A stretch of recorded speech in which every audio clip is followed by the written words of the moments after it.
दोस्तों, आज हम एक बार फिर आपके बीच लेकर आए हैं गौतम बुद्ध और चरित्रहीन स्त्री की कहानी। यह कहानी आपको बहुत कुछ सिखा जाती है। हमें उम्मीद है कि यह कहानी वाकई में आपको बहुत अच्छी लगेगी। तो चलिए शुरू करते हैं। एक बार गौतम बुद्ध कुटिया के बाहर बैठे हुए थे और उनका एक शिष्य फूल के पौधे को पानी सींच रहा था। तभी अचानक उनकी नजर गौतम बुद्ध पर पड़ी। शिष्य ने देखा कि गौतम बुद्ध मुस्कुरा रहे हैं। शिष्य तुरंत गौतम बुद्ध के पास आया और उनके मुस्कुराने का कारण पूछा। तो बुद्ध ने बताया, शिष्य बस मैं मानव परीक्षण करने की सोच रहा था। चलो आज मानव परीक्षण करते हैं। उसके बाद गौतम बुद्ध अपने शिष्य के साथ दोनों ही एक गांव में गए। उन्हें वहां एक वेश्या स्त्री मिली और गौतम बुद्ध से प्रश्न करने लगी कि आप किसी राजकुमार और राजा की तरह दिखते हैं, फिर आपने संन्यास धारण क्यों किया हुआ है? गौतम बुद्ध ने उस वेश्या स्त्री को उत्तर दिया कि मैंने 3 प्रश्नों के उत्तर जानने के लिए संन्यास धारण किया है। वेश्या स्त्री ने कहा कि ऐसे कौन से 3 प्रश्न है जिसके कारण आपने संन्यास धारण किया है?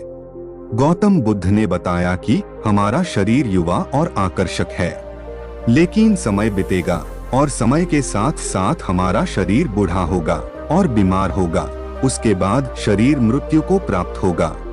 मुझे बुढ़ापा, बीमारी और मृत्यु के कारण का ज्ञान प्राप्त करना है, इसीलिए मैंने संन्यास धारण किया है।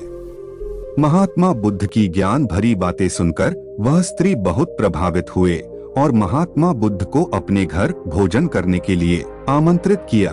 जैसे ही यह बात उस गांव वालों को पता चली तो गांव वाले महात्मा बुद्ध के पास आकर कहने लगे कि आप उस स्त्री के घर न जाएं, क्योंकि वो स्त्री चरित्रहीन है। महात्मा बुद्ध ने गांव के सरपंच को बुलाकर पूछा कि क्या यह सच है कि वो स्त्री चरित्रहीन है। सरपंच ने भी बुद्ध को बताया कि महात्मा, इन गांव वालों की बात सत्य है, वो स्त्री चरित्रहीन है।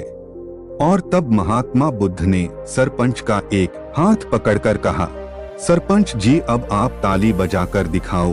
तो सरपंच को आश्चर्य हुआ और कहा कि ये तो असंभव है, एक हाथ से ताली कभी नहीं बजती। तब महात्मा बुद्ध ने कहा, ठीक इसी प्रकार कोई भी स्त्री अकेली चरित्रहीन नहीं होती। अगर वो स्त्री चरित्रहीन है तो आप सब गांव वाले भी चरित्रहीन हैं, तो मुझे भी आपके घर नहीं आना चाहिए। अगर पहले आप चरित्रहीन नहीं होते तो वो स्त्री भी चरित्रहीन नहीं होती। महात्मा बुद्ध की बात सुनकर सभी गांव वाले बुद्ध के सामने झुक गए और अपनी भूल की माफी मांगने लगे। और फिर महात्मा बुद्ध ने उस वेश्या स्त्री के घर भोजन किया। दोस्तों, तो देखा आपने, इस कहानी से हमें यही सीख मिलती है कि हमें किसी को भी चरित्रहीन कहने का हक नहीं है। उससे पूर्व अपने आप में देखना है कि हम पूरी तरह पवित्र हैं, क्या हम चरित्रहीन नहीं हैं। पहले हमें तन मन से पवित्र रहना चाहिए, उसके बाद दूसरों को चरित्रहीन कहना चाहिए। धन्यवाद दोस्तों। अगर आपको यह कहानी गौतम बुद्ध स्टोरी चरित्रहीन स्त्री पसंद आई हो तो हमें कमेंट करके जरूर बताएं।